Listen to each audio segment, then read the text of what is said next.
1008 பேர் சோறு போடணும், அவ்வளோதானே.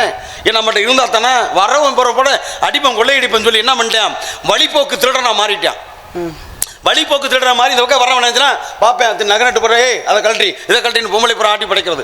இப்படி இதை வச்சு செய்கிறான், கடமை செய்கிறான். அதனால் ஒரு நாள் பார்த்தா இவனுக்கு ஒரு முடிவு காலம் கட்ட வேண்டிய சூழ்நிலை வந்துச்சு.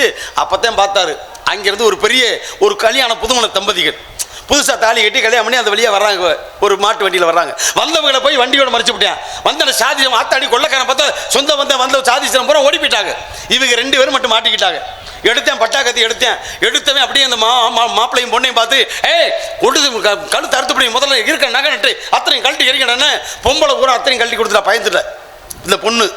மாப்பிள்ளைக்காரையும் அப்படியே நிற்கிறேன் போராட்டலாமாண்டு. ஆனால் அங்கே பொம்பளை இருக்கா, பொம்பளை வச்சுட்டு நம்ம சண்டை போட முடியாது, நம்ம இப்போ கட்டின பொண்டாட்டியை காப்பாற்றி ஆகணும் அப்படின்னு என்ன பண்ணுறேன், இங்கே உச்சந்தலேருந்து அப்படியே கொஞ்சம் கொஞ்சமாக கழட்டிகிட்டே வந்து எல்லாத்தையும் கொடுத்துட்டேன். இவன் பார்க்குறேன் கத்தியை வச்சு, வேறு எது